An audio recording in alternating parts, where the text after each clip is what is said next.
Hi, I'm Emily Thornton with Business Week, and I'm here with Kohlberg, Kravis, and Roberts co-founder Henry Kravis. We're here to talk about private equity. Thanks for doing this. Happy to be here with you. So you've seen so many different private equity cycles. How would you describe this one? This time, everything slowed down at once, number one. Number two, what's different this time is credit really just shut off. It reminds me a little bit of 1979 when Paul Volcker, who was then head of the Federal Reserve, put on credit controls. And we had just announced that we were going to take a company called Foremost McKesson private, from public to private. And it was announced.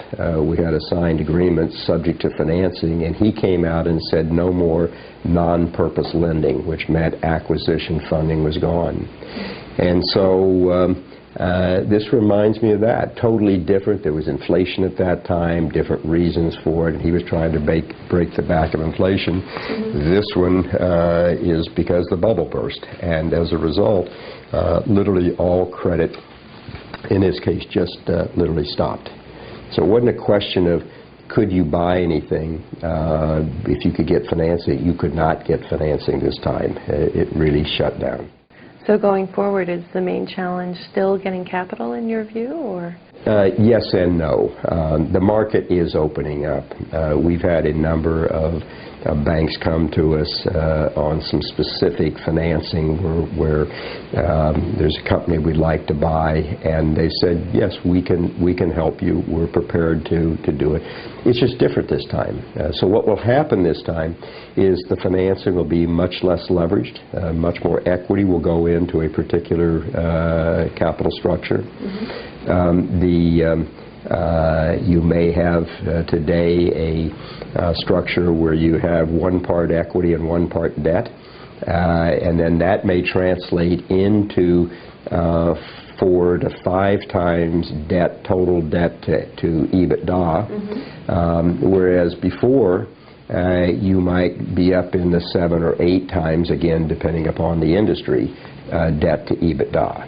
Right. So that part has also changed this time. Now, but that's happened in the past. I mean, when we went through a slowdown in the early 90s, that happened at that time, and you went down into a less leveraged situation. It went the same thing in early 2002, let's say, where you had the leverage availability was down significantly, and then it started building back up until we had this total collapse in the financial markets. So where do you see the main opportunities right now? Oh, I couldn't tell you that. Where do we see opportunities? Well, number one, we like technology, and we are investing in technology companies, and we have one situation which will probably be announced in the short term. We like energy. We have made a recent investment in a company that has a major play in the Marcellus shale field in Pennsylvania and New York State, and we feel very good about that play. We're looking for other energy-related types of investments. We like that. We also I would say that there are geographies that we like. For example, Asia. We are looking at a number of things. We made a recent investment in China in Far Eastern leasing.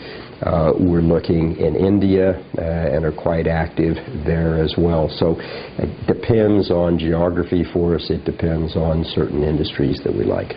Now you're going to be, well, you're already a publicly traded company, but soon you're going to be going onto the New York Stock Exchange, or at least that's the plan, right?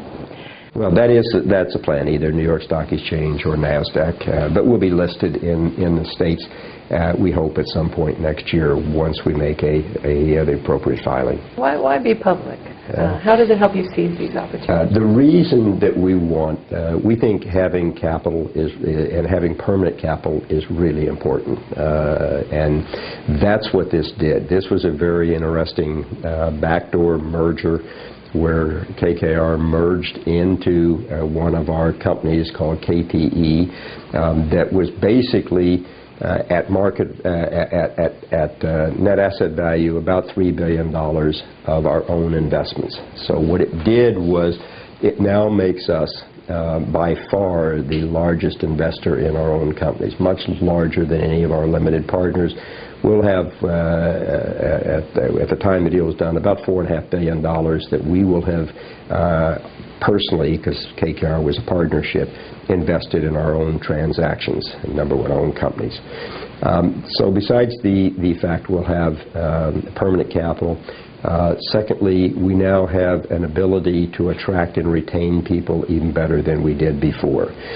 A lot of people say, oh, you only did it so that you can cash out. Well, the interesting thing about it is, number one, we're not selling any stock. Unlike any of the other firms, financial firms that have gone public, we are not selling any stock at all. Our whole reason for doing this is to raise capital, and we need capital in our business. And it gives us the opportunity to also finance ongoing new initiatives that we will take, where we can finance them ourselves for a while before we go out to the market and raise capital on the outside. And those are some new initiatives that we are trying here that gives us that opportunity to do that. Well, we look forward to following the next chapter. Thank you.